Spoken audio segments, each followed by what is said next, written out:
Hola a tots, sóc el Xavier Mascravioto i aquest és un vídeo dirigit als lectors del Club de Lectura de Poesia de la Biblioteca Ateneu Les Bases de Manresa. Bé, en primer lloc desitjo i espero de tot cor que estigueu bé, tant vosaltres com els vostres, i que el confinament no estigui sent gaire dur. En segon lloc, tal com ja deveu saber, per culpa de les circumstàncies que estem vivint, no serà possible trobar-nos el dia 21 d'abril per comentar Renills de Cavall Negre, tal com estava previst.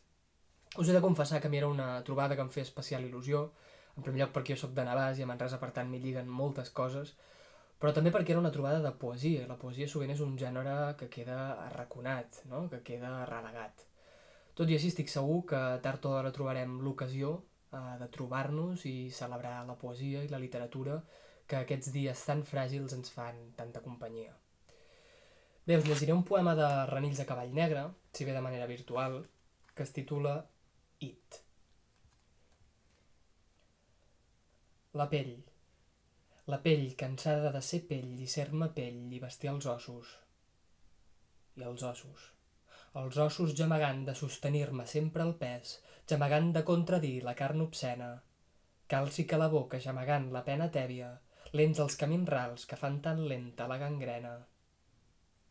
I es bada la pell, i es buida el ventricle, i es panseixen les venes i cedeixen els ossos sota el pes de la carn i se m'abismen els mots i s'estavellen per terra. Cuideu-vos molt i una abraçada molt forta.